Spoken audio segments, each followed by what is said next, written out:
Don't you do it.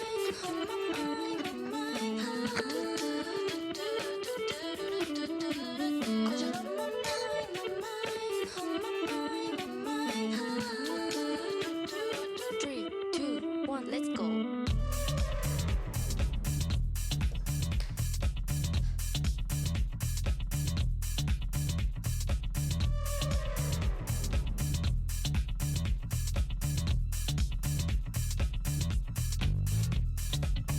Happy Monday, everybody.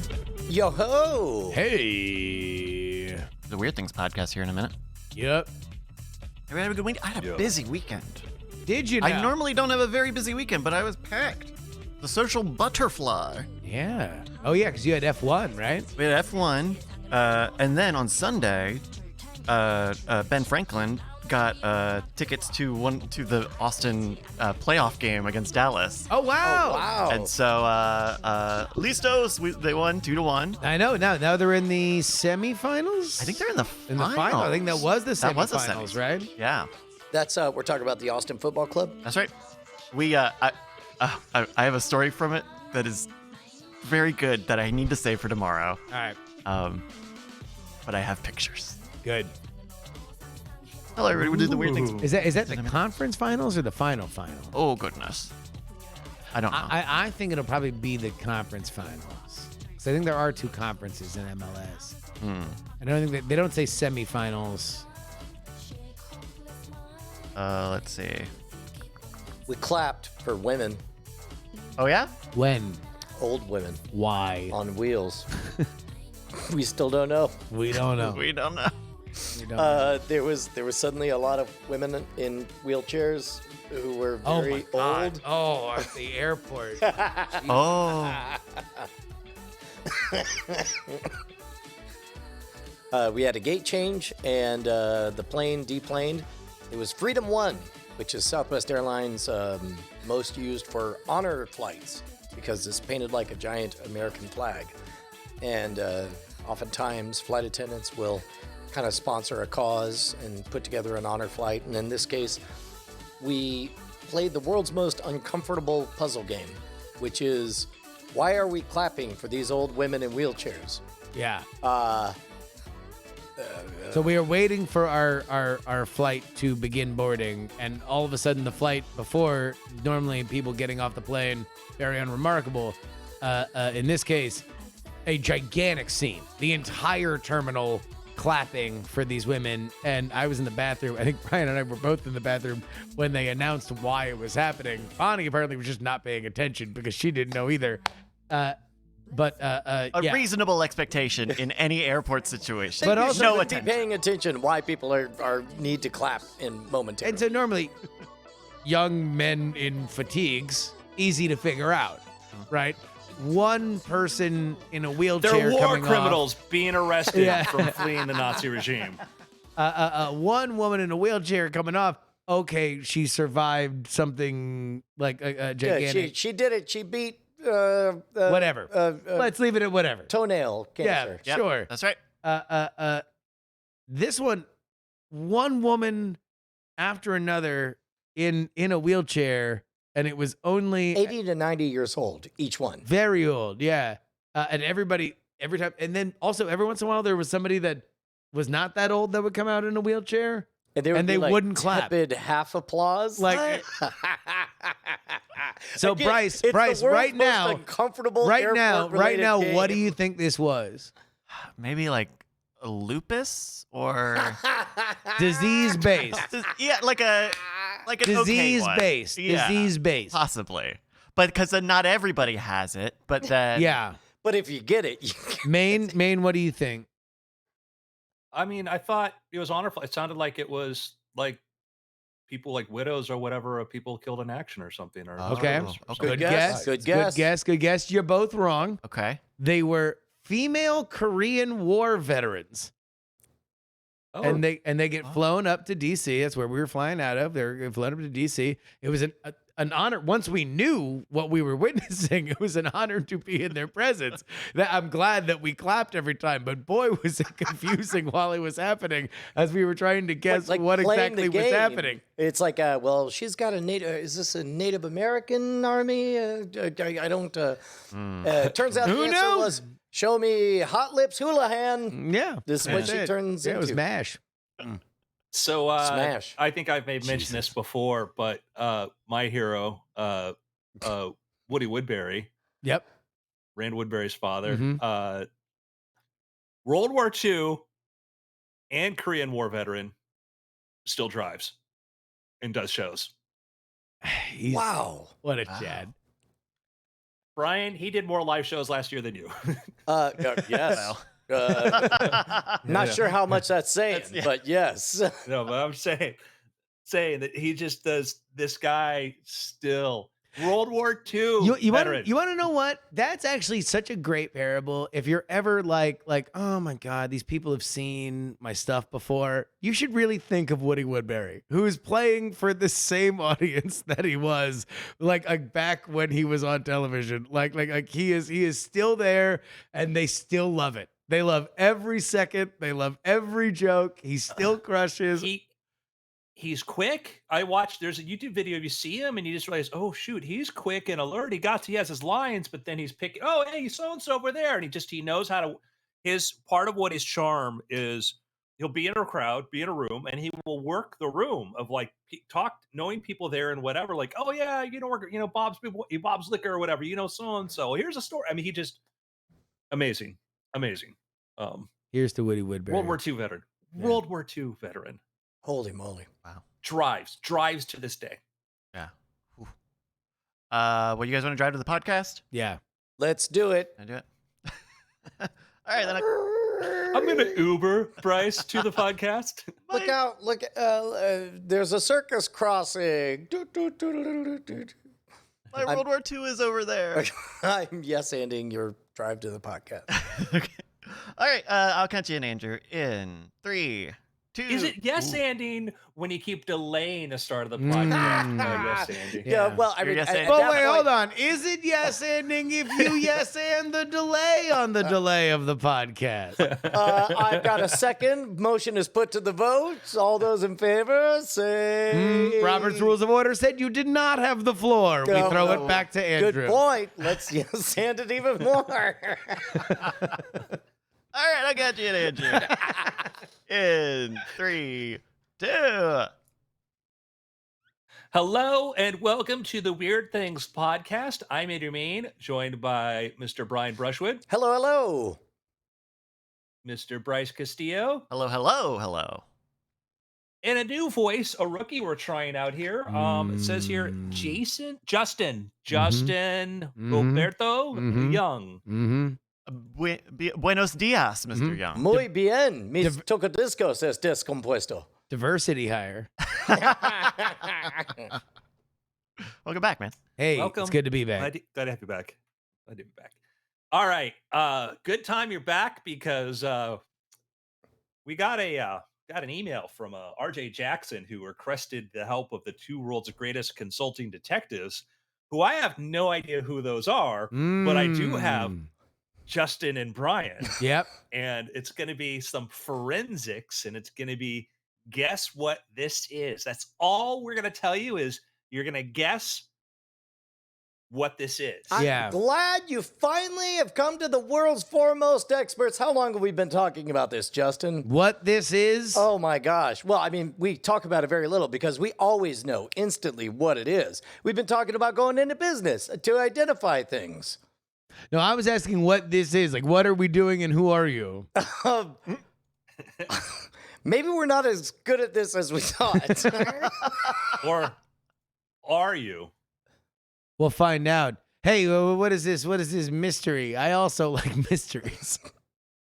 We're going to show you an image, and you have to guess what this is. Are the rules not clear to you? Are they? Yeah. Okay, first of all, What is this? whatever AI prompt did this, made sure to use the words digital art.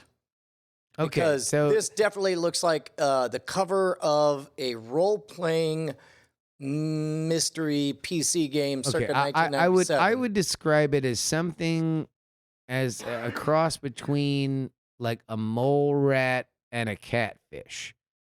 Like or one of those like fishes that are at the bottom of the ocean that have like weird teeth and lights coming out at the top of their head. Does look like are they called lure fish or not lighthouse fish? That's not a thing. But meanwhile, it has Anglerfish. dark red eyes and sharp yellow teeth, so it does look like a AI generated versions of a scary stories to tell in the dark cover. Also regarding the teeth, pure needles. Like if this is a digital art painting, like they just Oh, they wait just- a minute. Are they teeth or is that mustache hair? Because it also has little chin hair too. And they are also a thread thin. Okay. There's a number of things that are disturbing.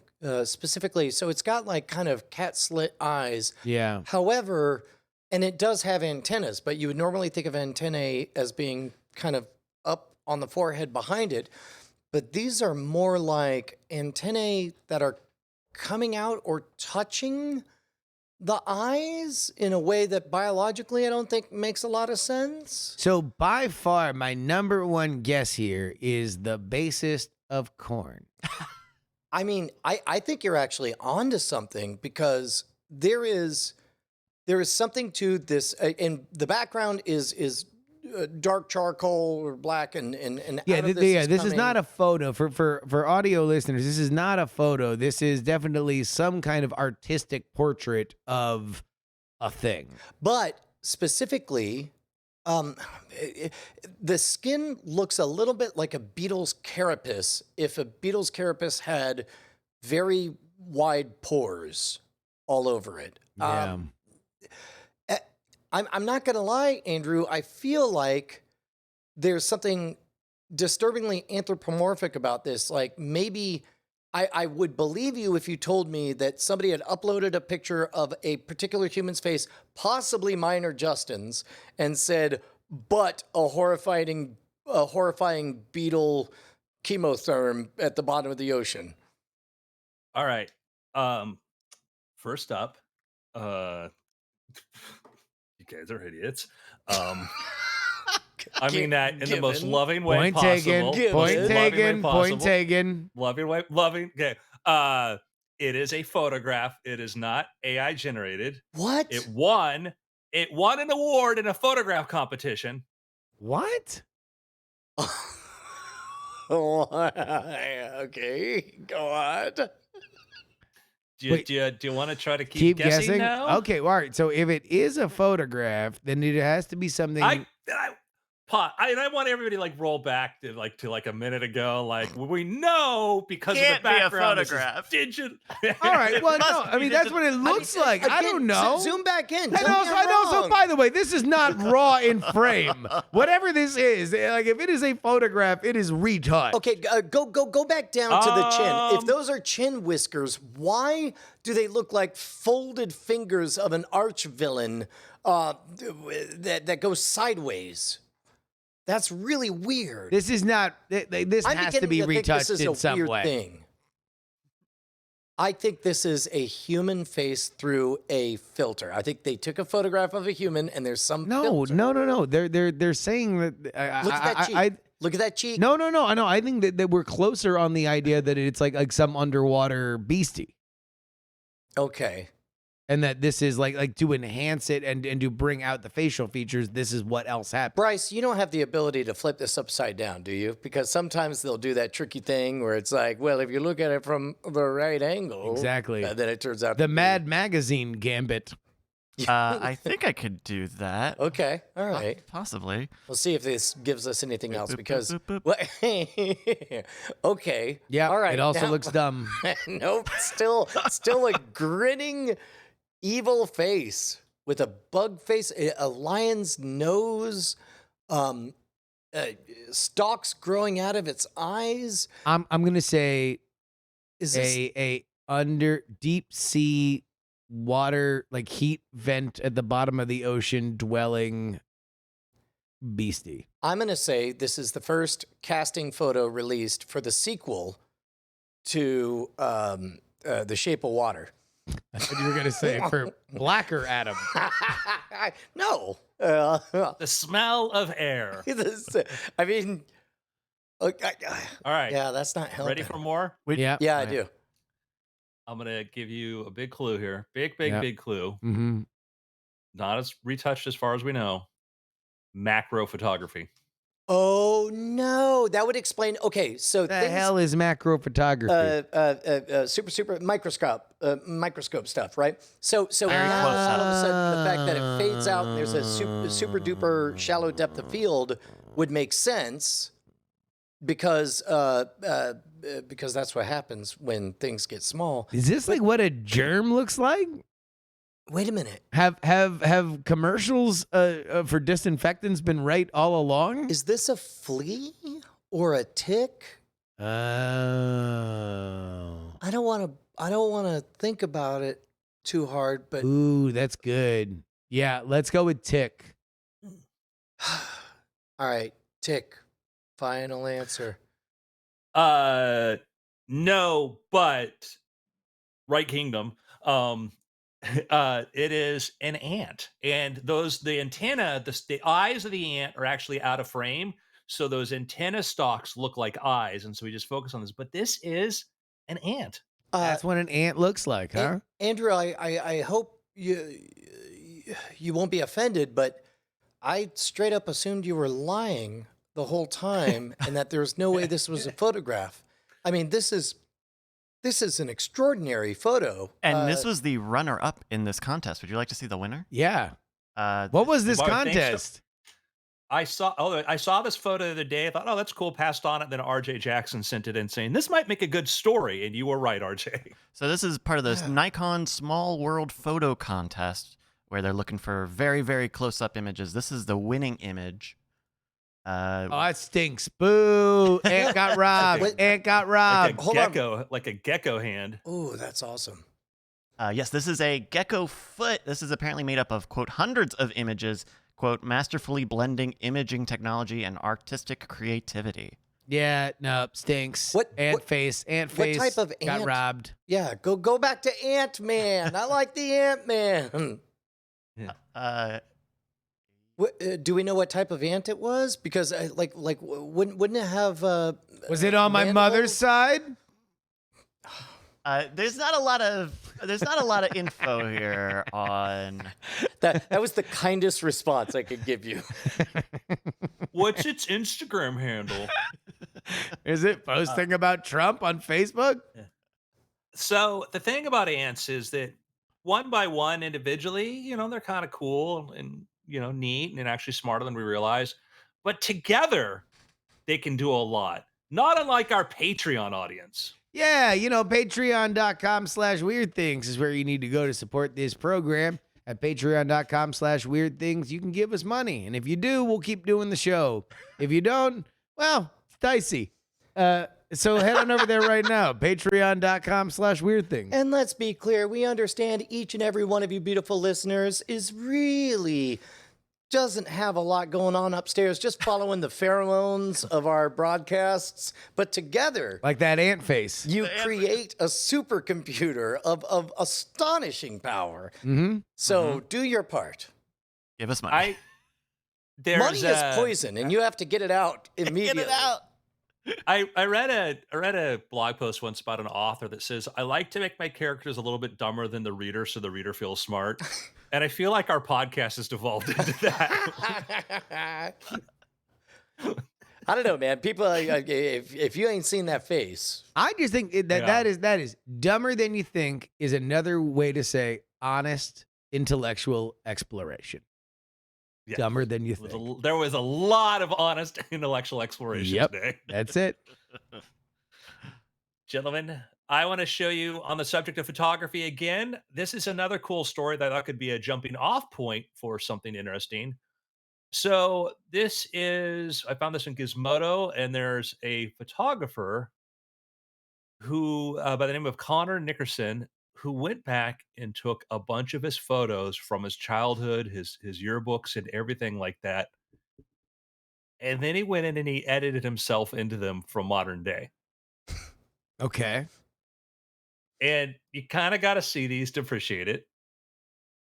But it's just this weird nostalgic sort of like time travel-y sort of thing where imagine little you at a birthday party with present day you sitting there. Uh, oh my gosh.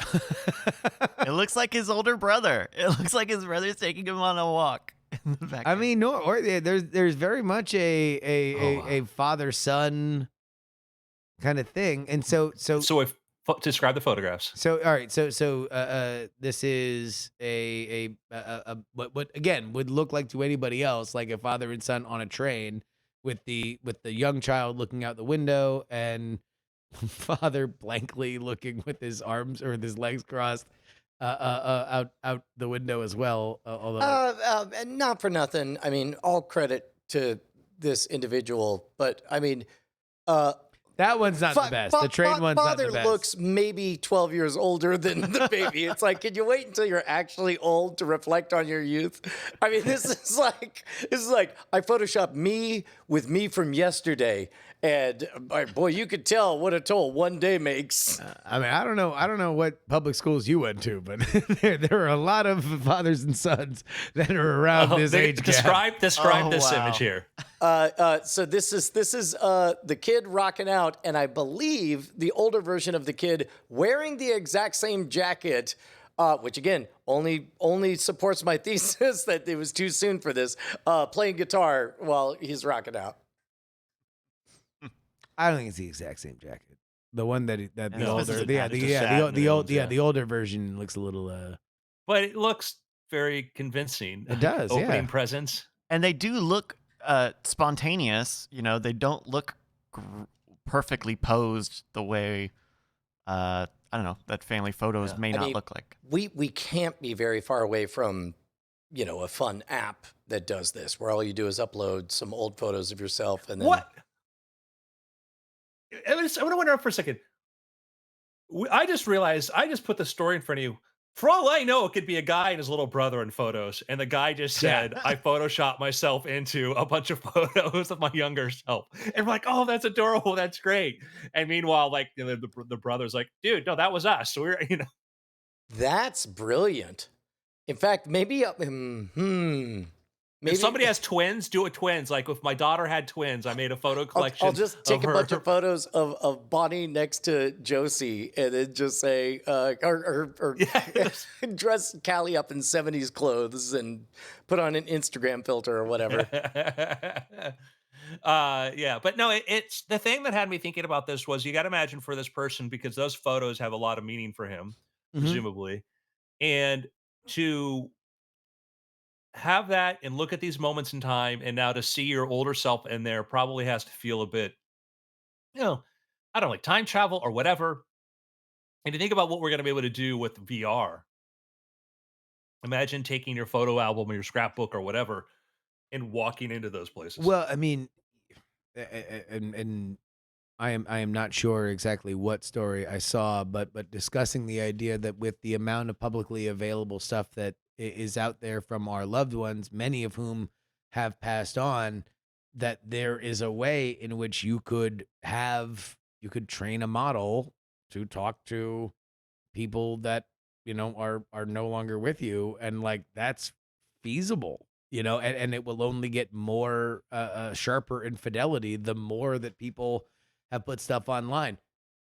Dare to mention a time where I am no longer here. I have certainly put enough out into the world, especially if you were to find old blogs and stuff that I've written, let alone transcribe the hundreds, thousands of hours that I have recorded and published in audio, that people could have a conversation with me forever. Funny you should mention that. I think we could track it down. I was furiously trying to Google this, but there was somebody who wrote the science fiction book, The Host, back in late 80s, early 90s. And he had the foresight to record himself at the age of 19 doing one half of an interview at the local community college or community access stuff. And then as an adult, took up the mantle and did the other half of the interview with himself at the age of 19. I have not managed to hold on to the guy's name, but it was a news story from a few years ago, and I believe the YouTube video is out there somewhere. I guess anyway, with any luck, Bryce will be able to find it. But that's exactly. Wait, is it not Well, looking good? I can't. I'm looking. It's hard to find. I don't got a name. Yeah, let me find the guy's name. Wait. What? The guy did the video of him interviewing himself with an Yeah. avatar. With my an buddy avatar? Bram Adams. Wait, what was his name? Well, Bram, my friend Bram, he did one where he had himself and he made a 3D version of himself, and he's sitting there talking to himself. Oh no. and using This is GPT-3 to him power. back at the age of 19, recording on Oh, okay. VHS, knowing that in the Sorry. future he can cut to himself. Oh yeah. Sorry. Yeah, the book was called The Host. It was a science fiction novel where there was an upper class and an underclass, and sometimes the sci-fi future upper class would be tourists in the underclass by occupying the body of somebody in the underclass. And I happen to have read the book when I was in high school, which is why I recognized the dude when he released this. So I found I found certainly something similar called Later That Same Life, where Peter Stony Emschwiller asked some questions on camera as an 18-year-old, and then 38 years, and he did that back in 1977. 38 years later, Emschwiller sat down to answer those questions, and it's out as it's like a crowd-funded movie sort of thing. So I don't know it's exactly what the same thing you were describing. Yeah, let me see if I could find the one. Yeah, I think this is it. I think this is it. So this is just a In 77, I was 18 and knew I was going to be super famous. So I interviewed my older self, Yes. recording tons of video, asking, answering, and responding. Oh yeah. Well, now I'm 56, and it's time to face that kid and finish the conversation. Oh my God. Here's a sample. Why don't you sit down, okay?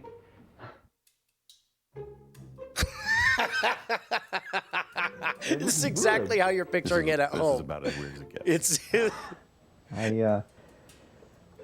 I didn't expect you to look like you look. I mean, I didn't. I'm old, I'm fat, and in your mind, I'm a failure. You're not. I know that. Why do you think I've been avoiding talking to you for 38 years? Are you exceedingly rich? I didn't think so. No. Very happily married. Wow. She's beautiful. Oh, I have pictures. You want to see pictures? Oh my God, you're gonna love this. This is like Star Trek. Remember when we made the Star Trek movie as kids?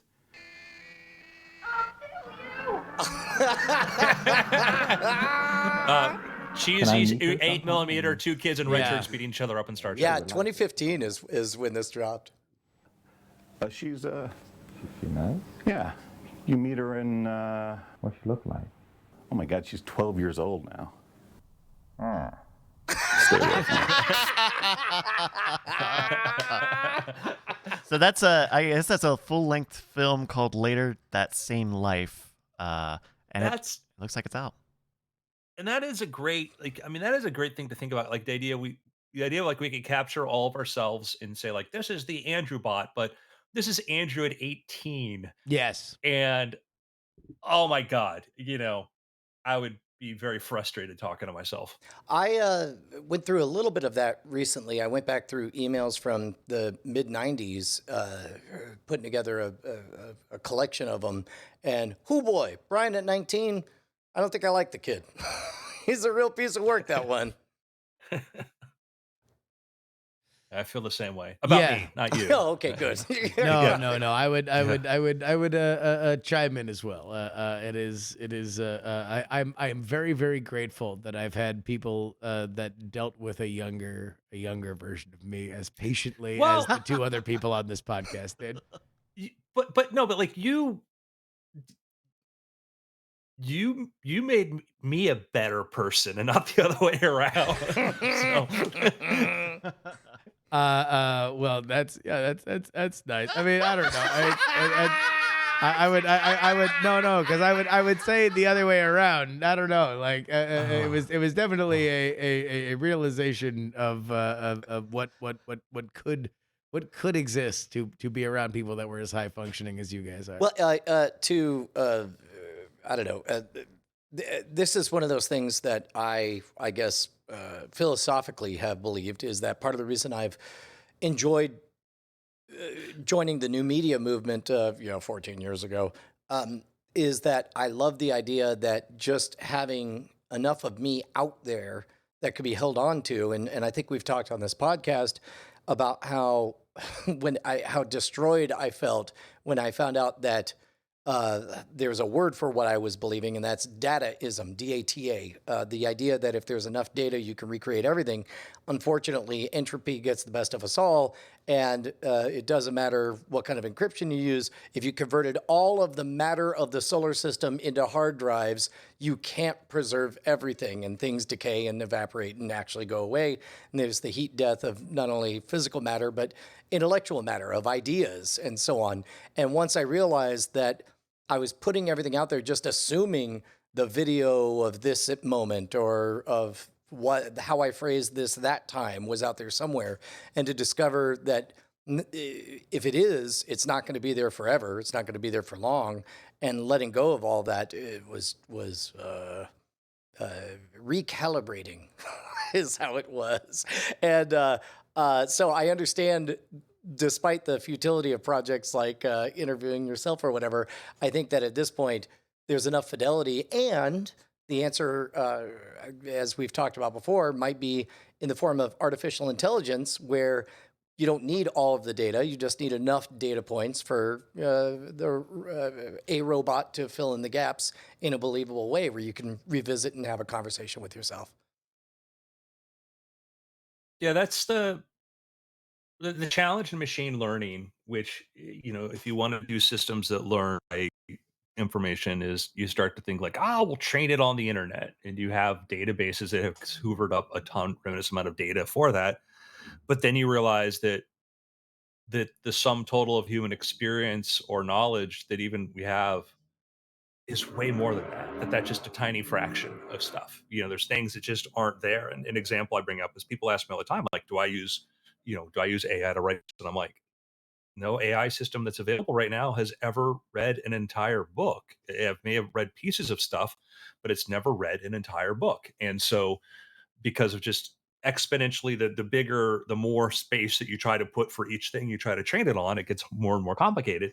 And the thing about that is that we have highly capable systems, yet they still have not done something like that. And so you need to build systems that can do that, that can read things, books that can then think about, like, you had a professor for 9 months that you spent a lot of time, these great conversations and back and forth and that kind of data. There's just so much of that just not there. So Yeah, who knows? ooh, man, here's a real thing that could happen in 50 years is people of our age could play a video game, in which case we are given the opportunity to go back and do college right. Like, what if you did college, only you actually talked to the professors and you actually read the materials and you actually did the work and all that Are you stuff? talking about like Roy, a life well lived? Yep, pretty much. Like I'd be. And your first thought That's is crazy. to redo college? Well, yeah. I mean, that's the Imagine most what you productive could have made learning. of yourself, Brian. Those would probably be the best levels. I mean, if that- you were playing Really? Roy, a life well lived. College legitimately was the time that I focused on my emotional and personal growth and not my intellectual growth. And I really, unfortunately, would love to go back and experience that intellectual growth. Oh, I screwed gotta- off in a major way in college, and I feel like I got all the intellectual growth out of it. I either one, I've never enrolled in any particular course of study, but I would go take classes at night school classes, because I like to be one. If I was interested in something like philosophy or something, I'm like, well, I want to be challenged. I don't want to just read the things I want to read. And so I did, like, Harvard has a really cool extension program. So did that for philosophy. And then I'd go to night school classes and anthropology and stuff, because I just wanted to learn. I didn't care about a grade, which I really enjoyed. But man, working with a lot of super smart PhDs and geniuses involved in artificial intelligence, really put you in an environment where you're trying to pick up things fast. And Yeah. so that's my recommendation. And my assumption has always been that that kind of like fear of being revealed as an imposter is what drives all of us, all four of us, to hustle when the hustling is good. Um, All of us. wait, I don't know. sorry, I- three out of four of us hustle. No, I mean, I feel like I don't have I- imposter syndrome issues. I don't know. I once was watched. All right, as at let's an rank event. our imposter syndromes. Hey, oh man, That was somebody put out the tweet like when you don't feel good enough to have imposter syndrome. I'm like, that's me. Because like I remember I was at an event and we're celebrating somebody who they did this huge technical milestone, and then they said they had imposter syndrome. And I'm going like, dude, if you have imposter syndrome, there is no help for me because you just see people who are just highly capable, and you find out that they all kind of suffer from that. I think the reason that that is common is that it means your surface area for failure is greater. Your surface area for when you don't know a thing, the more you challenge yourself. I all I have to do is go hop into a Slack channel and I'm going to feel like the dumbest person in the world because they're going to be talking about things way over my head. But I'm like, yeah, but I put myself in a position to go there and experience that. I can mean- sit by myself and be the smartest person in the room. In a lot of ways, it's why I've always wanted to thunder into a room like the Kool-Aid Man and declare myself the biggest idiot, because like it's the no lose position, especially when you're dealing with smart people, because you are going to be able to learn, you're going to be able to pick your spots and know where you can contribute to something, and you can have at least the humility to shut up and listen to other people talk, which when you're dealing with people that are highly capable, that's very important. Yeah.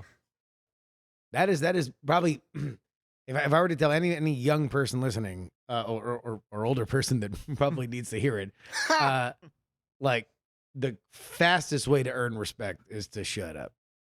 Absolutely. Like that is the fastest way that you can, like, understanding when to talk just unlocks the universe's doors.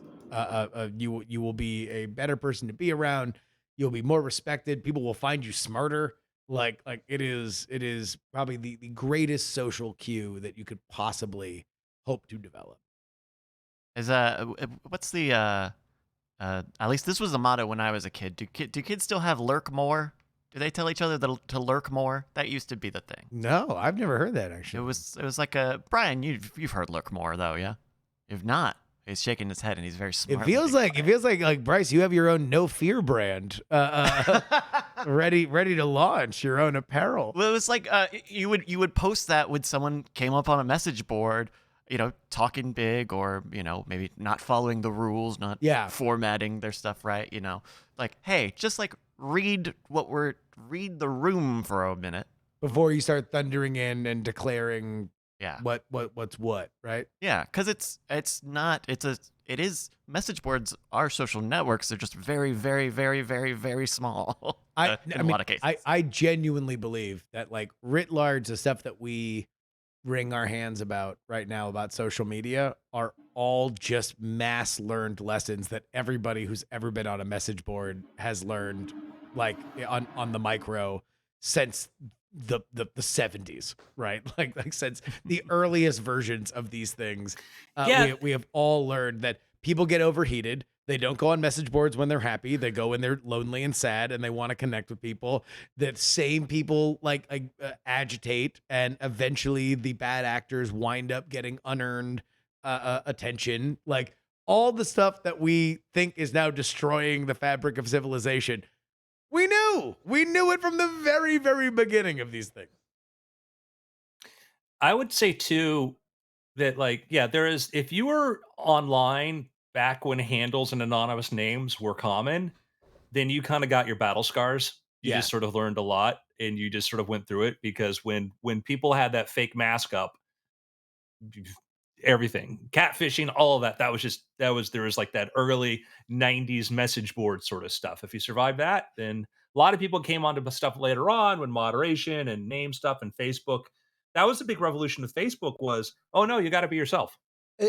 Do you think that it's a gift to a younger generation to have a persistent online name that's tied to their biological human being? Or is there a gift that we received from going through that adolescence of, you know, what Anonymity. we now would look back on with horror about the way we behaved when we thought we were anonymous? I genuinely don't think it matters. I genuinely think that like there was this sense from a transition generation of which we are, that we thought, okay, well, our online lives and our real lives are totally separate. And so therefore, if we are gambling with our real life persona, then we will be more conservative than we would be in an anonymous setting. And certainly if you are fully anonymous and you're, you know, on your fifth burner with 19 digits at the end of it on Twitter, then you're probably going to be a little spicier than you would be otherwise. But in general, what I think we've found, the longer we've gotten into the world where online clout means a lot, no, you'll gamble. you will gamble with your real life persona. I mean, there was a thing, not to bring it into politics, but there was a candidate for Senate in Wisconsin, Mandela Barnes, who had a tweet, again, on the website twitter.com, where nobody pays you for anything. And he was still in politics then, celebrating the fact that I believe it was Muammar Gaddafi was celebrating Black Lives Matter and talking about how you know the United States was indeed the great. No, it was the Shah, or the head of Iran. It was Khomeini in Iran.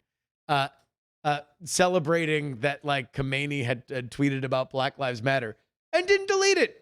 He's running a statewide office in a you know, like the biggest moment of his political career, and he just a piece of ephemera that he couldn't even remember, to the point where it bit him in the butt now. And that shows you how careless we are, because we just want that clout. At the moment that he tweeted it, I'm sure he got a bunch of likes, or he thought he was going to get a bunch of likes. He was going to connect with the crowd that he was with.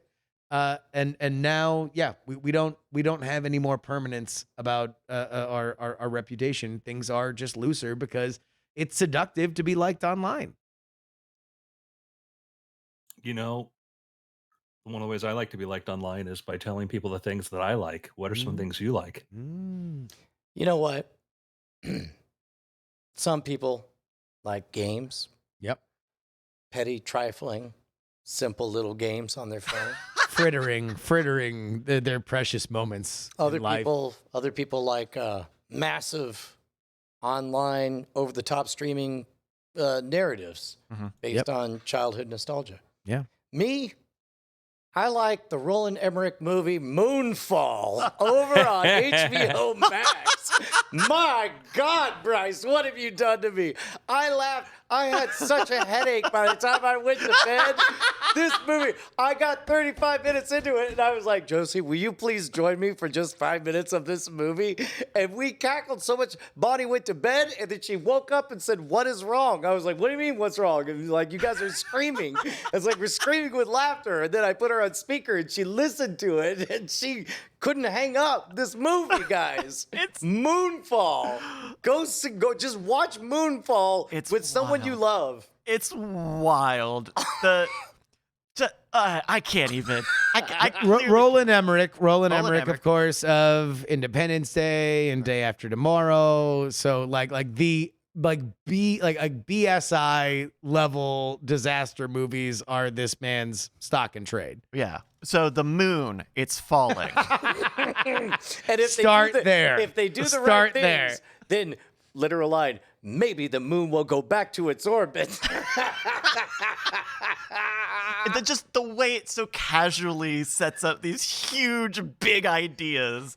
Like, To be honest, like, not for nothing, it is a great intro to basic movie making. it's story. a good spectacle. I mean, well, and also it's like in the beginning, they're all like, anyway, I have to deliver exposition. That's why I'm here, is to explain these things. Well, but I mean, that's the classic disaster movie, right? Like, if there's going to be a shipwreck, then of course in the first scene you're also going to see like, oh, I'm a rich lady who needs to bring her precious Wolverines on the boat, right? Like, because you need something in the middle acts that's going to chase the The characters from point A to Wolverines, point B. they're loose. Exactly, And right? The boat is sinking. Yeah, that's like it has to. It's not a run of the mill disaster. It's the greatest Okay, no. disaster that's ever happened. But again, there's a level of fidelity, there's a level of careful craftsmanship that you don't see in this movie. For example, when the 4-star general picks up the phone and says, "Son, tell me you miss me."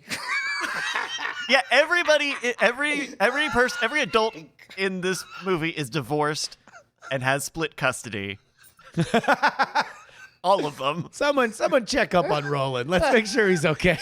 It's so funny that I was rewatching this for spoiler in time, and I realized, oh, Halle Berry, the female lead in this, she's got a daughter, and she has to have a nanny so that they can use the daughter as like an emotional, anchor.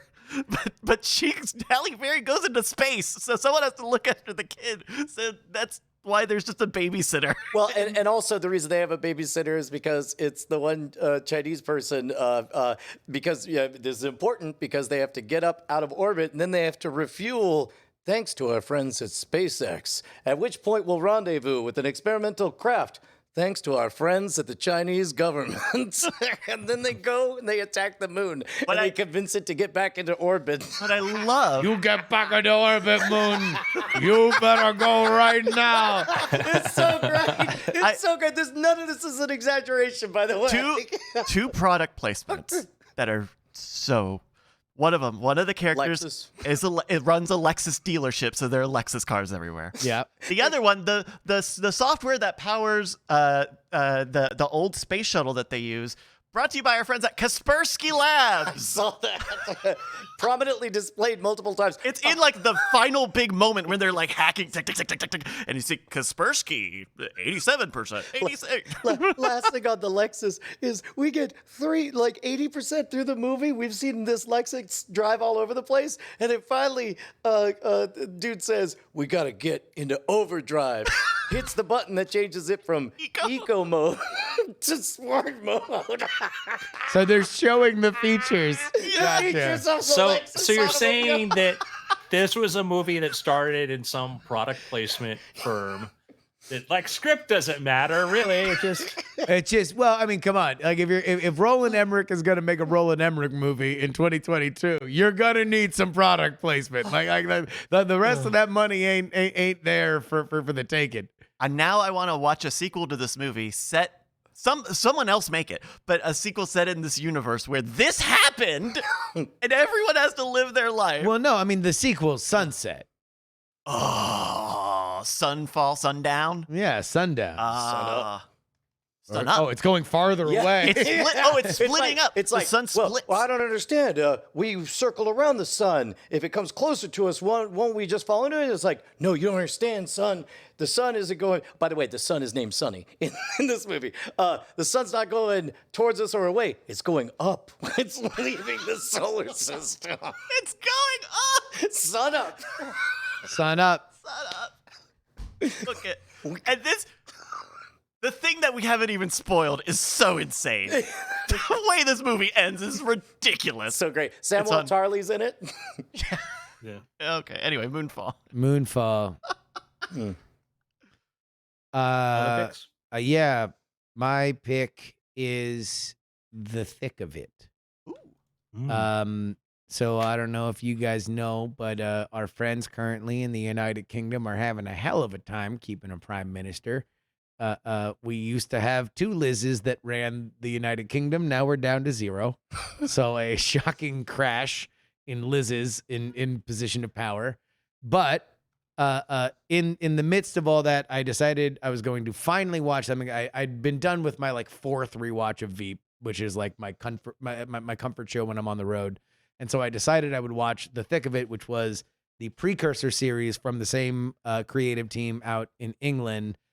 All about an inside look in politics from their perspective. It stars what's his name? His name is escaping me, but he's from he was one of the doctors. Peter Capaldi. Peter Capaldi as the bulldog of the prime minister and the ministers for which he is bullying.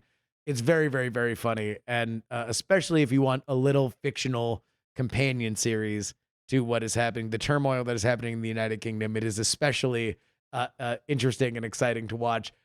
I wound up meeting some people that are in the mix of the British government, and I was on a group text, and I was joking about watching the thick of it, and initially they pushed back a little bit, and they were like, "Oh, well, like what is that supposed to mean?" And I'm like, "I don't know, man. I just started watching this show, and it's funny that it's echoing these things that are happening." And he explained the only difference between the actual British politics and the thick of it is that in the thick of it, every 2 seconds, people aren't saying, "Oh my God, this is just like the thick of it." So please enjoy. It is streaming on BritBox, but also it is very cheap because they're shorter British seasons, so they're not even like that expensive to buy. They're like $4 or $5 per season. So Oh, nice. I would say go get them. I got to pick. Our buddy Trey told me about this movie over the weekend, and I watched it, and I thought it was a great time. The three big races in the world. There's the Indy 500. There's Monaco, and there's the Le Mans, the 24 Hours of Le Mans. And It's not where I thought you were going with the three biggest races in the world. family-friendly show. And so back in 2008, Rank them. Coming in at number 3. So back in 2008, the Audi team had won 7 out of the last 8 24 Hours of Le Mans. And if you don't know, it's a 24-hour endurance race, and you have 3 drivers, and you're going for 24 straight hours. And so NFL Films is who put this together. It's called Truth in 24, and it follows their 2008 campaign in the lead up to and then during the Le Mans 24 with Audi. And it's interesting, they have their car, which was really strong a few years before, is now, they've kept the same car. They haven't had upgrades or anything. So there are competitors from like Peugeot. There's crashes. There's always rain and stuff. If you have watched something like Drive to Survive, or if you're into like sports docs, I think this is really cool. I'll have the link in the show notes to the full thing on YouTube. And it's interesting because the first like 45 minutes is like all of the run up to Le Mans, and then the second 45 is the whole race. How NFL Filmsy is it? Because NFL Films has a very specific style of like music and like the announcing's always like, "They come from the mist. Warriors that know that truth is only found in sacrifice." I'll tell you this. Thanks to our friends at the Chinese government. I'll tell you this. In the sequel, Truth in 24-2, they had Jason Statham do the narration. So it is exactly that. It's a lot of that. And it's from 2008, so it's like also just, it feels a little older. Yeah, documenting 08 techniques. would be, is that right or no? That's before 30 for 30, because like 30 for 30 kind of revolutionized the sports doc game. Previous to that, HBO did them, but they were because they were the only real players, things had gotten kind of lazy.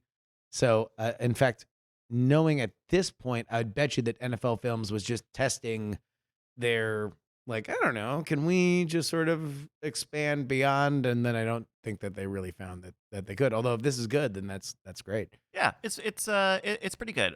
So yeah, I'll have the link in the show notes. But I thought it was a great story, start to finish. Really, really great action, and I think they do a good job. If you're not very familiar with these types of cars or the types of racing, they do a lot of setup of like, here we're going to set all of the tables here. We're going to tell you who is like the old hand at Le Mans, who are the new guys, the different teams and stuff. So yeah, Truth in 24. Andrew, do you have a pick? I'm just gonna put my seal of approval on House of Dragon. Ooh. The finale came out, right? Can we talk about it? We can talk about the House of Dragon? Yeah, yeah, What sure. was Boy, your, what that's was your, what that's was your, certainly what the was tone your, one what was strikes your, right before they agree wholeheartedly with someone else's what was pick. your, what was your, what was your thoughts on House of Dragon? You liked it? Was my what? What was your thoughts about House of Dragon? Me? Yeah, liked it. I thi- I enjoy it. I enjoyed it. I really thought it was solid. Thought it was well done. I enjoyed it. I thought it was not as, it's a different thing than Game of Thrones. It's a different kind of storytelling, but I enjoyed it. I thought that last night's episode, the finale, was a great penultimate episode. Yeah, I would agree. Um, I would agree. Yeah, that yeah. was my biggest crit for last night's episode was we are ahead. We're ahead of the story. And then here's the thing that happened. Like, yeah, no, we know where this is going. Yes. And you just gave us this thing. And that was frustrating where I thought Game of Thrones was great at curveballs and surprises. And that's the thing that I ultimately the thrust of the series and where they wanted to end it is fine. The problem that I had with it is that I'm invested enough that I wanted to care more instead of guess more. And Mhm. that is a thing that the Game of Thrones was really, really good at, was showing that, like, okay, well, if this person who is a total idiot and is constantly putting themselves in danger dies, there are gigantic consequences. And we're going to keep reinforcing why these power structures matter and the chaos that would happen if there is an upset to that. And that's the one thing with House of Dragon that I found is that, like, there was a lot of focus on the main characters, of without a lot of explanation of kind of how these families react to the world. And I think that there was a lot of assumptions that it's like, well, if you're watching this Game of Thrones series, then you already know all the stuff that happens in Game of Thrones. But like, I felt like a few things, especially considering where the story ended, just so you understand how much any hair on the head of any of these families being jostled matters. Like one peasant pushing a main character's child and then immediately being disemboweled on the streets would have gone a long way to show exactly kind of the stakes of the world. I will say the time that I loved the show the most was when Matt Smith was out fighting the crab people, which was a world in which we did not explore a lot during Game of Thrones. And I do think that, maybe going forward they can do a little bit more of, hey, this is a gigantic universe. We didn't get to near all of it in Game of Thrones. Let's have our characters interact there a little bit, find the people that are in this universe. I think that it is rich. I'm excited for season 2. For season 1, I agree with you, Andrew. I enjoyed it, but oh boy, was I was ahead of that story by about episode 5. And by the Mm. time that we got to last night, I was still way ahead of the story. I hope that the trying to launch, like, the story, like there's going to be a book or needs to be a book about all of HBO's attempts to create a sequel to Game of Thrones. Like, how many different pilots did they shoot? Like, it's insane, and Yeah. redo. And so hundreds of millions of dollars probably spent to try to figure out the series. And this is the one they settled on. And then, you know, you'll notice that in Game of Thrones, the first series, a big story was Benioff and Weiss. Here, we're not getting a lot on the showrunners. We get interviews and stuff, but they are nowhere near as getting the same kind of attention those people did. And I don't know if that was deliberate or what. Well, Or just the one of idea them's that, off season 2, so yeah, you could assume that the network did not want to put a ton of myth making behind that showrunner team. yeah, and I think, and that may be by why the later seasons of Game of Thrones started to suffer was that, and that happens with miniseries. You get really amazing showrunners who all of a sudden get a bunch of opportunities, who know there's a limited time to take advantage of them. They do, and the thing you know them for doesn't get the same attention. Yeah. So it's curious to see how much of this is going to be as a network driven show, is like the network sort of doing this. And I would blame a lot of what I didn't like on just the way those decisions get made, like the lack of the fact that it was extremely predictable and whatnot, was that when you get a group of people together who are trying to play it safe, they make the obvious choice. And We got that. There was also the fact that I wound up seeing a pivotal moment from the final seconds of this episode because it was leaked online, just randomly auto-played in one of the Reddits that I have followed. And I thought, wow, that happens in the middle of this episode? Oh, no. I'll bet you this finale is amazing. And then I'm like, oh, wow, we're really not close to that. I'm like looking at the time. Oh God, that's the last thing, isn't it? Yeah, I would say that for me, I was just looking at the clock of how much is left, and like like the last episode, previous one, like my wife was like, there's like something should happen. I'm like, something's going to happen, and something happened. I said, Yeah. trust me, this. And then in here, you're waiting for the something to happen, and then you see this, and you're like, yeah, that doesn't seem like a finale. Sort of, it's beautifully shot. One of them, that doesn't feel like a finale moment. This feels like opening episode of, hey, fly out here, go do this, and this thing happens. So I mean, or even like, I don't know.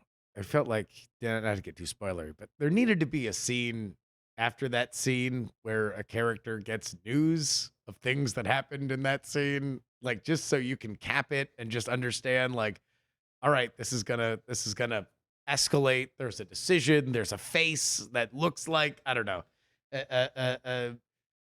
I'm very happy that this is in my life.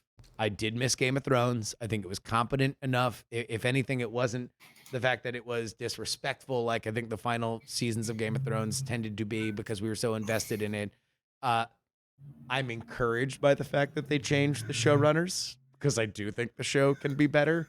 Now, let's hope that it is better. Change means change, not necessarily better or worse.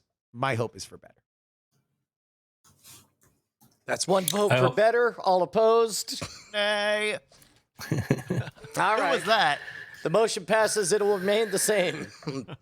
yeah, I think that I'm sure they're going to be network notes about predictability and stuff, and I have a feeling they're going to we need to have surprises, and so we'll see. Yeah, well, it's a machine. It is, but they pulled it off really well overall. Other than that, gentlemen. Yep. It's been weird. Hey, Tell me Any of you you missed watching me. Rings of Power? Any of you watching Rings of Power? I'm not.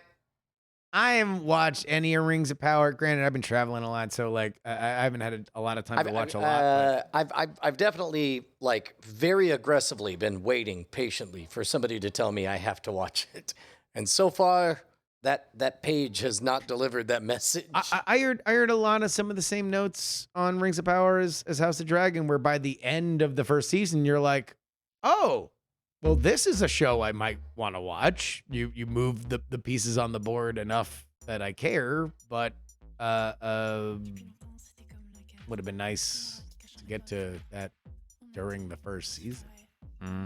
Yeah. Yeah, I watched the first couple episodes. It was fine, but I wasn't really like, oh, you got your $1 billion worth here. Yeah.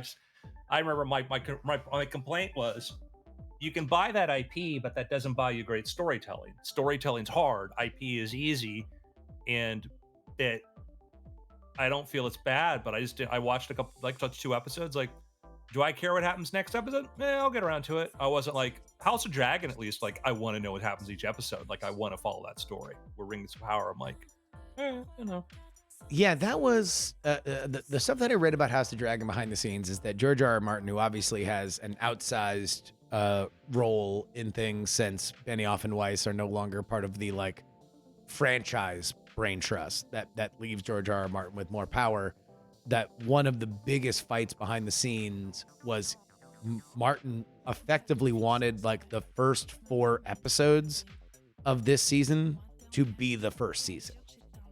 He wanted everything to kind of be in this flashback thing, because they wind up changing actors 3 times in House of Dragon because they do a lot of time jumps. And ultimately, I don't really know whose side I'm on, having seen the first season, if I would have rather had just sank into this world where the whole season was about fighting the crab people. to this day, like the moment the crab man That was showed a up, good fight. the moment the crab man showed up and he's like got his weird crab mask and he's like tying people so crabs eat him, I'm like, this is one of the coolest things I've seen on television in forever. I want more of the crab man. And then the crab man dies, and I'm like, I bet you they're gonna have a bunch of crazy characters that are gonna keep coming out of the woodwork. No, that was it. It was just kind of the crab man. So just more crab man. I don't. I'm gonna say this, but the way the Crabman moved and sort of, he reminded me of our friend Bernie. He did.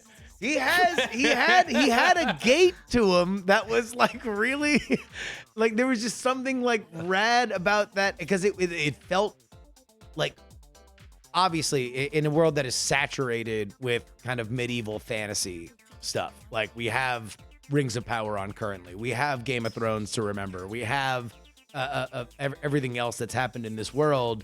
To do a medieval character that kind of felt fresh that I hadn't seen before. Like I can't remember outside of Pirates of the Caribbean, like anything that would be in a world like that. Like it felt cool. So I don't know. All right, be right back. All right. Dr. Chiron brings up the Peripheral, which I think, was it Trey or someone was talking it up to me over the weekend. But that's where is that at now? Is that on Amazon? But it's the William Gibson, the Peripheral. It is on Amazon. I hadn't even heard about it, and apparently it's out now. Are you familiar with the Peripheral, the William Gibson story, Brian? No. Is it based on existing property or? I believe so. I'm trying to remember what it's about. In the future, Is there a trailer we can gander appropriate amount of? Can I tell you, I saw the banner art for this, and I thought it was like, oh, this is a beautifully done, sort of clever thing. But the tagline was so vague, I didn't click further. And then you're like, oh, William Gibson. I'm like, oh, well, Talk about burying the now I lead. want to know. yeah. Yeah, I guess we can.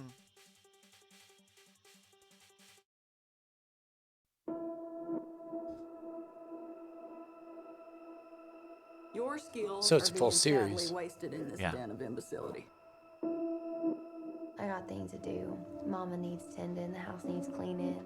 I'm done pretending that I can live in a sim. This is not It ain't the real. same girl from Ozarks, is it? No, this is Just sounds a bit like her. Chloe Grace Moretz. What is it? Cutting edge VR, Flynn. Oh, is it really? Beta test it for a shitload of money too. Just lay back, close your eyes. Count back from 10.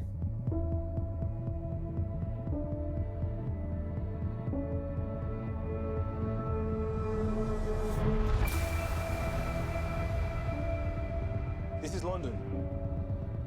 But London's 70 years from what you think of as the present. What? It was like being there, in your body. You're inside the peripheral. Piloting that body as if it were your own. So, Oh, did they say I the remember. future? Yeah. So that's interesting. So the question immediately pops up, What's real? like, are they in a simulation and they get a peek at reality? Or is this a estimate of what the future will be like? Well, I think I know, and I think I don't know how much is a spoiler or not. Okay. Yeah, let's not go. So, Yeah. Of course, what said from the people who produced, Westworld, which well, means based on how long it was, like, yeah, there's some themes that we want to spend more time on that we know you all weren't into. yeah. Cool. All right, I've seen enough. I'm hooked. I'm hooked. Yeah, it actually looks pretty good. Yeah. Is that new? Yeah, it like just came out Oh, apparently. is the whole thing out? Is it doing that drip, Looks drip, like drip? 2 episodes at once, maybe. Oh yeah. I think the era of the series dump is over. Netflix apparently saying that they're gonna go to more of a drip, drip, drip model. Are they? I thought they were still decided they were going to keep with the. Well, since they opened up the doors to the ad plan, they're turning back on everything they've ever said. Well, yeah. Live sports, we'll do it. Nielsen, love them. We Think love they're 'em. super valuable as partners. Yeah. Yeah, well, because I saw Netflix is sticking with its binge watching release strategy. oh, okay. Maybe I just saw the wrong thing. But Uh, although I do think the fact that they split seasoned Stranger Things was a sign for them that they see a value, especially if it comes on either side of a billing cycle. Yeah. Oh, well, yeah. Yeah, they had, I guess, a shareholder note was, we think our bingeable release model helps drive substantial engagement, especially for newer titles. This enables viewers to lose themselves in stories they love. It's hard to imagine, for example, how a Korean title like Squid Game would have become a mega hit globally without the momentum that came from people being able to binge it. We believe the ability for our members to immerse themselves in a story from start to finish increases enjoyment, but also they're likely to tell their friends. Which I think there's something to that because, like, Stranger Things original series, like I remember watching that when it was obscure and going, "OMG, OMG," because I got to see the whole thing. Like we're talking about like Rings of Power, where like Game of Thrones came from a period of time where you HBO wasn't going to binge, they don't binge, and you just sort of built up. And Game of Thrones over time, second, third seasons really when it hit huge. Rings of Power is trying to launch with one episode at a time, we just made the comment earlier was like you get to the maybe by the end of the series you go, oh yeah, maybe I'll watch the series. That's a bad point. Yeah, but also like a lot of this, I don't know. I feel like this is content, but like a lot of this is like make a good show. If it's a good show, if it's bingeable, then people will love it because they can rip through it. If it's a good show and it's week by week, then you're gonna be a phenomenon because you Well, let's pick this are up able in to the do podcast. yeah. Great. Everybody got their break in? Everybody good? Anybody good? Oh, Yes, yeah. we're all good. I was nodding. Sorry, I was. We're all that All right. and a bag of chips. All right, Andrew. I'll count you in then for some after things. In 3, 2. Hello and welcome to After Things. I'm Andrew Main, joined by Justin Robert Young, Hello. Brian Brushwood, Hello. and Bryce Castillo. I was trying to go from for very far away falling off a cliff, and then I was like, wow, not only are you falling off a bigger cliff, but you're much closer. Hi, everybody. So I said, let's save this for the show because right between episodes of Weird Things and After Things, we were talking about Netflix's strategy of like how they're clinging, they're going to still keep doing binge watching, while other networks or platforms do the drip, sort of the traditional method. And a lot of that relates to how we do content. And I'll sort of tag that into like how it fits into sort of my role as an author and what I think works and whatnot. But I was making the argument that part of the reason Stranger Things became such a success was that people like me who watched the entirety of the first season before it was like, super on anybody's radar, and then raving like lunatics to everybody else about there's this really cool thing because I saw the whole thing. I saw the whole thing. Meanwhile, we're talking about Rings of Power, like, oh, what do you think of Rings of Power? And it's like, oh, it's good, this, or this. And I think that I were I able to watch all the Rings of Power in like a weekend or binge through it, then maybe my experience would I would, one, I would have finished it. I got to like episode 2 or 3 and I'm like, do I need to keep following this every week? I'm not that engaged.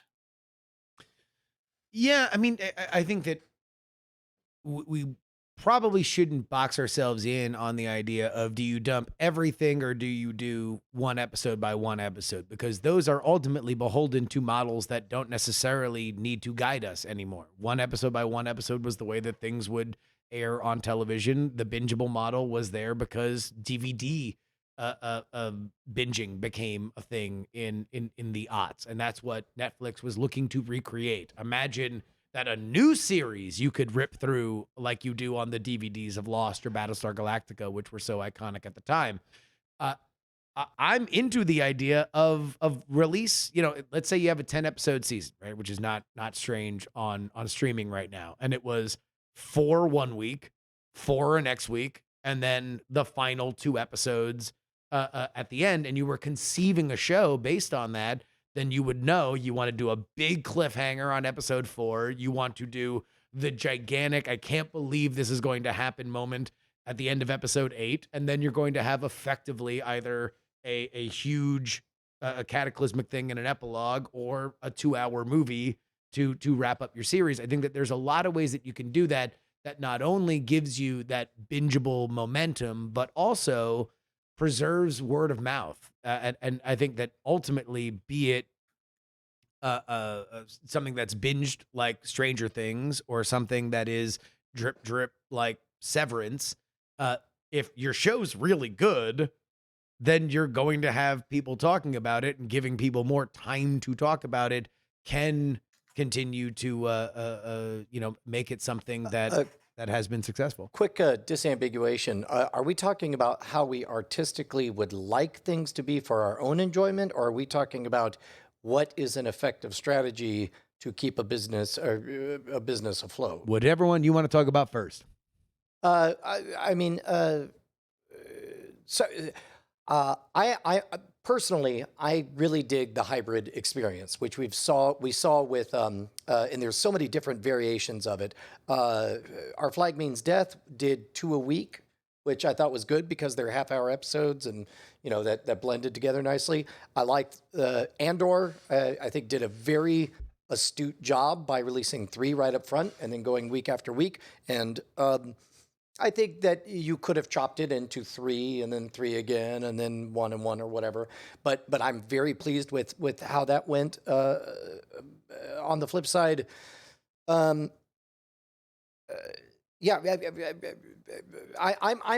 fairly flexible, actually, with the exception of just 1 a week from the first episode.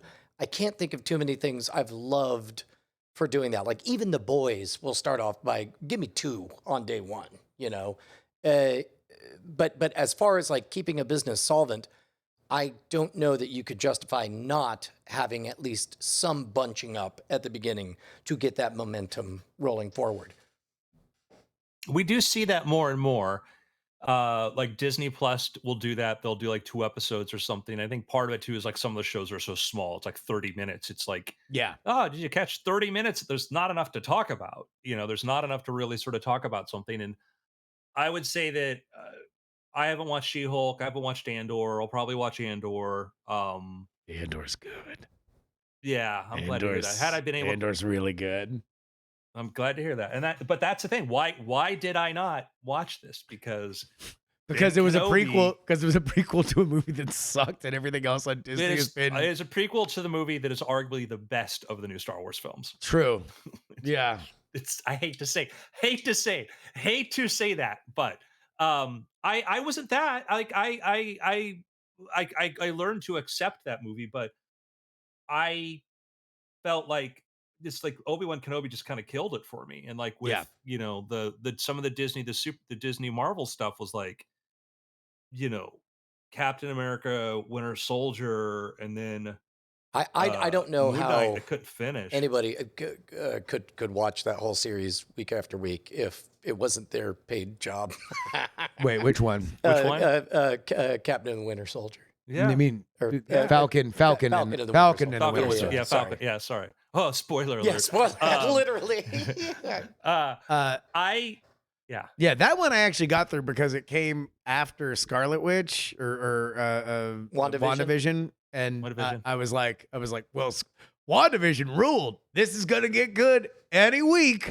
And then it's like, oh no, like I wanted Lethal Weapon, and I got whatever the hell that was. Oh my god. Yeah.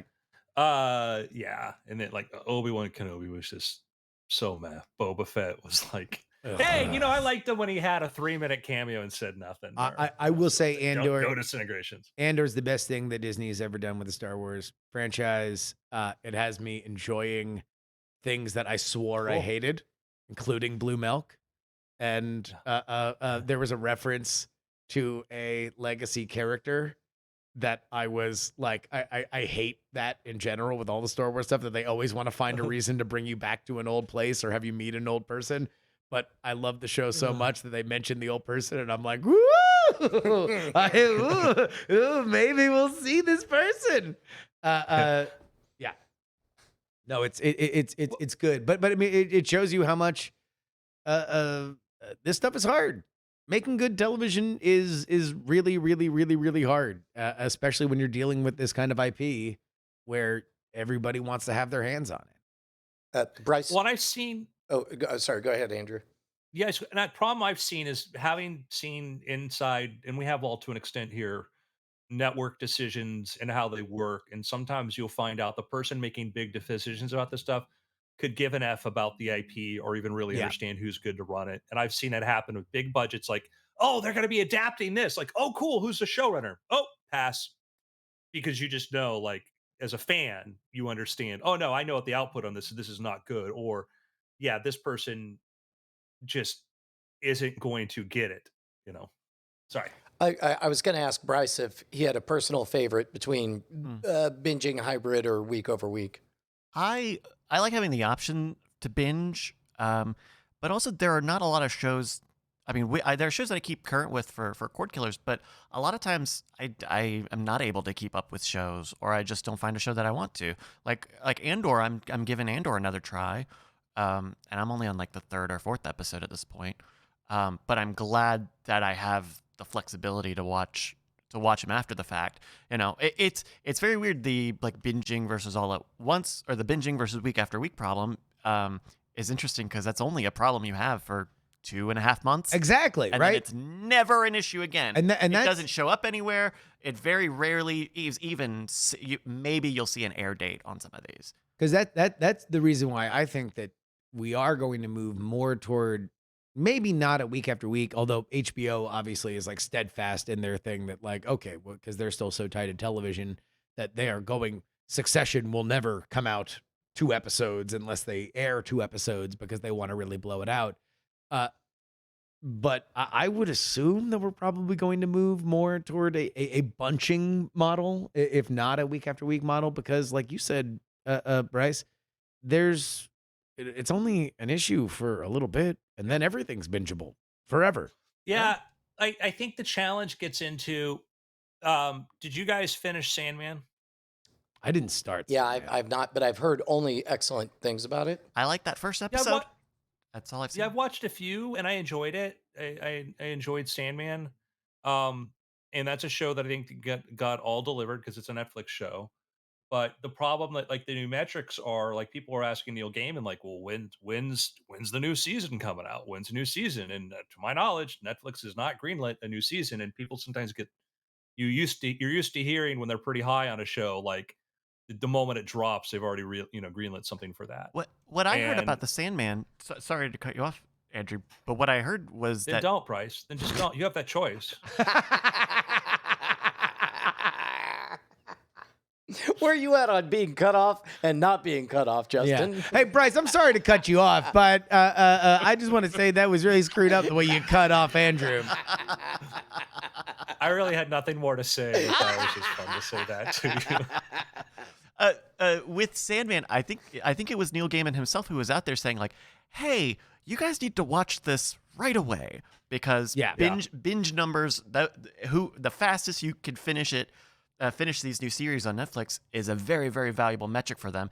And it's really frustrating because I liked that first episode of Sandman, and I hate feeling like it's my fault if I take my time to watch it and then it doesn't get picked up because I didn't like it enough at first when I did like it. I just need time and I need space. I heard rumors about a Netflix show that debuted and it was very well received and it trended, worldwide. So everything that you would want, but then didn't get renewed because people didn't go back and rewatch it. That its rewatch numbers were lower, and that's why it did not get renewed. I'll tell you what, both of these loop back to my point that I wanted to make about YouTube.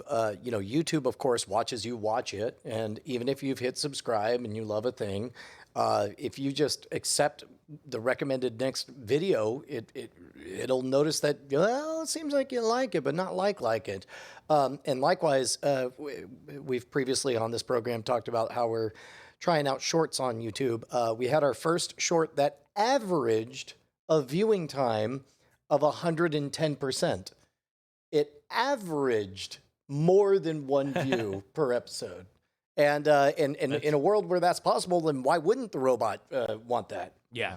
Well, we know that, like, particularly the Netflix, the first thing they look for is this bringing in new customers? Yes. If your show brings in, 100,000 people who never subscribed to Netflix before, you're golden. You're getting a renewal because they say there's a value there. Second is, does it increase the overall watch time? If somebody's watching, 8 hours on Netflix a week, your show comes 8 hours, that's fine. But if all of a sudden an 8 hour person's going up to 14 or 15 hours of watching, that's good because that means that you're more likely to stay a subscriber. So can it get you a subscriber? Does it make sure that somebody keeps subscribing? Does it retain people who might be leaving? And so those are all metrics that are super important. Yeah. So Well, we solved what that I one, fo- boys. Well, I'll tell you, but I'll give you a couple examples that I think about. Like, in the world of books, I write books, right? Mhm. When did you do And that? my strategy is I do 2 books a year because I need to keep in my audience's mind. People, by the time one book comes out, they'll start seeing the advertising for the next book. So I can just keep that flow of people coming in. Were I to space that out like a year or whatever, that would probably be, I think the part of my success has been the fact that just being able to keep up that cadence of 2 books per year. Were I crazy and didn't have a full-time job, I'd probably try to do 3 or 4 books a year. But 2 books a year, I think, is a good sort of strategy. Other systems have their own strategies. Mr. Beast, I love what he does is that it's unpredictable. You don't know when a video is going to drop, and then when it does, you want to watch it because it's an event. He just had a video drop where it was, he and his friends stayed at hotels that range for $1 a night to $1 million a night. And for the dollar a night, they literally just flew to India to go sleep on a floor for $1. And the amount of money they spend and attention to detail they put into for a 16-minute video. So that's an argument of like a cadence that's not, hey, every week there's a thing, but there could be, I don't know, sometimes it could be a week or 2 weeks between videos. But it's not too far apart. Yeah, there's a bit of a question of fidelity. For example, like movies. Now, in the MCU, you have so many verticals of various characters that you could do 3 Marvel movies per year or whatever, but you couldn't do 3 Luke Skywalker movies all in the same year. At some point, like that. Don't tell Disney. but there's a trade-off between rapidity and fidelity, and I obviously YouTube is front of mind as we experiment with shorts, but my goodness, is it nice to have some way to have a foot in the door to continue to be present in somebody's timeline that isn't, back in the days of doing 6 to 8 videos per month of television level production, because it was clearly more than the audience was able to process, which, eventually we got punished for.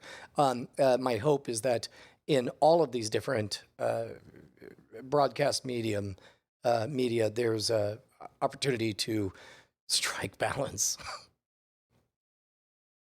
Well, but I think that's the idea with the audience, right? Like any kind of medium, you are trying to find the optimal cadence. Like you're trying to find the optimal way that you can talk to the people that want to consume your stuff and trying to find that audience, right? Like that is ultimately what creativity really is on a broadcast level. So the beauty of the internet is you can choose everything you want, right? Like you can be the New York Times, The Daily.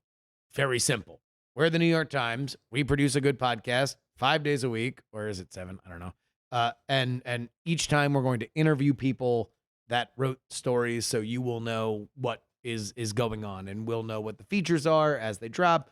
ESPN's done their version, or you can be hardcore history, which is like when the genius comes down from the mountain with a new story to tell, then you will sit for as long as he wants to talk, and you will enjoy it. And because those mediums and those talents demand that it fits that cadence so well, they have become successes, and the internet gives us that freedom. Yeah. Even on that broadcast level, or that gigantic, what would now be the like quote unquote network level of Netflix and HBO and all that, these kind of streaming kings. Like just skimming over the Mr. Beast channel, it looks like he's only in the last 12 months made about 16 videos, or so. But all of What a them are slacker. huge, um, and I think there's a certain mystique to it that I think people maybe kind of like. I know that something that we've noticed over the years with the YouTube channels is like, uh, the systems, the platforms encourage, show up a lot, be here a lot, give us more and more and more content.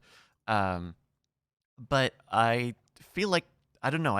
I feel like people are okay if they don't know when it's gonna happen. Like I saw a TikTok the other day, and I couldn't. It took me like 10 minutes to figure out what it was about because it was just someone like showing a screen, filming someone else's phone, and there was an alert on it. It wasn't even an alert. It was like a still, like a video had a freeze frame of a video or something. And it was some YouTuber who does like explainer videos, just had a new video come out for the first time in months or something. And so it was this big like, oh, I gotta go see it. I gotta go see it right now. And I feel like that happens on the biggest channels, whether it's your Veritasiums or whoever. Like I feel like that is a really um, common cadence to see now compared to back in the day when it really was like we want as much media as you can give us on YouTube every day. But you want to know what? It goes back to even the thing with Netflix. The secret is make a good show. The secret is make good content. Because I think where sometimes if you get burnt out and the episodes aren't as good and your audience is like, boy, remember when the good ones happened? Like then they're gonna slowly. There's going to be an attrition. And what you were saying with Mono Rogue, that was something that happened. Like there were too many going out, and eventually the algorithm was like, oh wait, people aren't as sticky as they were Yeah, before. I would disagree with the part where you said that because we put out a lot, they were less good. Like, Well, I let me think there's a say, I'm not saturation talking about point. Mono Rogue specifically, but Correct. I'm saying that like in any kind of situation, if you are at high output, Right. then every once in a while, people get distracted. There's not the same kind of passion for it, and or maybe it's even just the culture. You're doing the exact same thing. The culture is looking at other stuff, and so now there's a less stickiness. If you're doing it all the time, then there's more times that your audience is reminded this is not the thing that I once liked, and so therefore you peel off. For Mr. Beast, he's like, look, when we show up, it's a 3-ring circus. Like there's always going to be a thing, and so that's going to hit whenever it is. And I guess really the only question is the algorithm. Hmm. Yeah, and I wonder how much that like we're doing more of the YouTube shorts and we're doing a lot of stuff on TikTok right now. And for both of those platforms, a lot of our growth is coming from from the algorithm, especially on New TikTok. people, fresh meat, people who ain't heard this before. They ain't seen nothing like this. Right, but we're reliant on the algorithm to get it in front of them. Whereas on traditional YouTube, the viewer auditions something. They are shown a thumbnail and they can choose to tap on it or not. Where even with YouTube Shorts, it's kind of the scrolling, endless feed of videos. And so there is a certain amount of like having to please the algorithm and also pleasing the habits of people who are watching things in that modality. They don't necessarily want to see something that's 10 minutes, and they may not appreciate that you've given them the full long video versus a good clip. It's weird. It's webisodes. Yeah, I think that to me, like the safe thing is like the two things that I know. One is there's every individual has their own attention span. There's a median attention span for how long they can be aware of you and be interested in the next thing you do, and that will vary. If you're a musician, if you're a director or a musician, you get 3 years or 4 years before you have to have a hit movie or an album. It's hard to go do better than that. So like there, an author, I think you can be, depends upon the kind of author you are. If Stephen King he does like more than like he does a book a year or whatever, and that's a very good cadence for Stephen King. I think as an actor, every 2 years or so, you want to appear in some big movie that people get excited about. If you're a YouTuber or doing that, it really depends upon on the content. If somebody does like I like these really in-depth tutorials, and that's what I like this person for doing, these in-depth tutorials. I don't need them to be doing YouTube shorts. I don't need to be more engaged with their channel. I just like them when they do this thing. And if it happens once every 3 months and it pops up in my subscription, I'm happy. I think, and if they think some of them, if they tried to cater to that other thing, their quality would suffer because it won't fit that format, won't work that Yeah. way. You think about Defunct Land. Defunct Land makes these amazing documentaries about theme parks and stuff.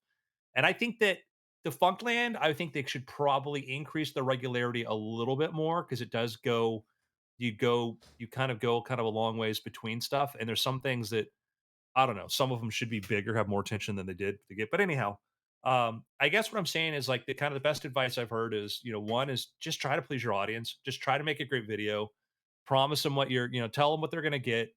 Meet their to explain at the very beginning what they're going to do. Jump right in and give them their expectations met.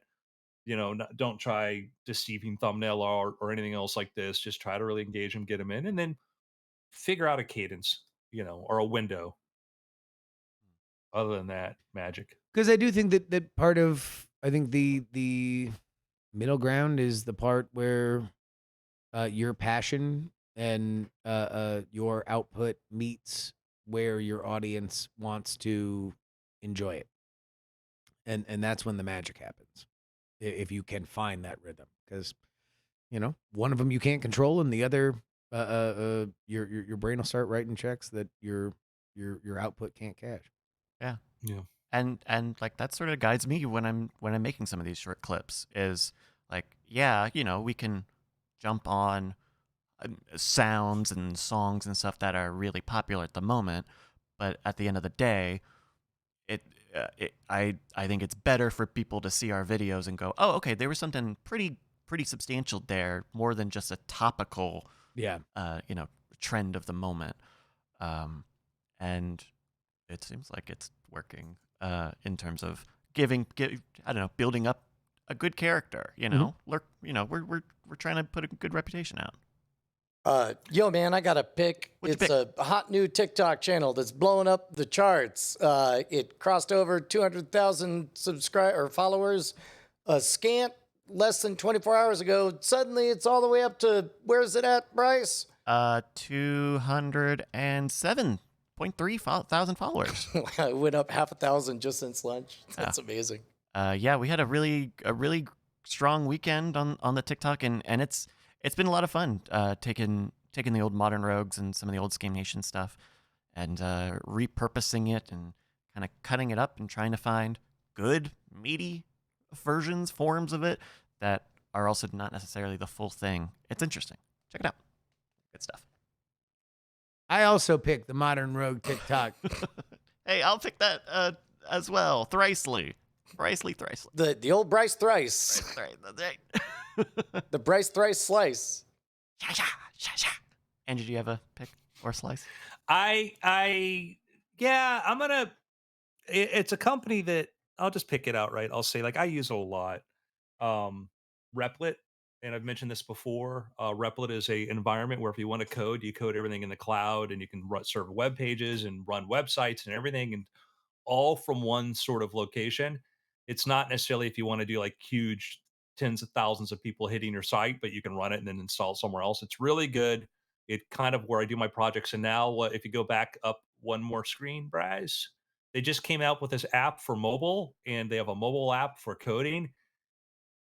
And damn, it's really good. Really, really, they thought a lot. I've played with like mobile coding environments and even tried to think up some before. And I think the way they came up with this, because part of the problem when you're writing code is that you might have a bunch of different files at a time. You might have different folders. And trying to navigate that on a mobile device is really hard. And they came up with this really cool way to switch back and forth. If you go back to that screen, you'll see down at the bottom, there are these little, like, the slider that just lets you select what file or folder you need to be in, and it pops up. I don't know how much coding I'm going to do. And the CEO just jokingly, I think, sent out a photo of like this thing running on an Apple Watch. But Replit is a pretty great way to code. Nice. That's kind of fun because I've thought for years about the fact that people use desktops to program for mobile, but I'd never considered the possibility of mobile programming for desktop. Yeah. And I think that's something that I know on the iPad. I think they were trying to push with those pros that they've been putting out. I don't know. That's almost speculative. I don't exactly have that data right, but I feel like I remember them talking about that, of like the dream of building an iPad app on your iPad could happen. Yeah. Now you can. Now you can do Swift on there and everything. So pretty cool. Gentlemen, it's been after. Alrighty. Well, that's going to do it here for us on the Weird Things podcast. We'll be back in a couple of hours with Cord Killers. It'll be Brian and Tom and myself. No Ayaz Akhtar. Lost his voice.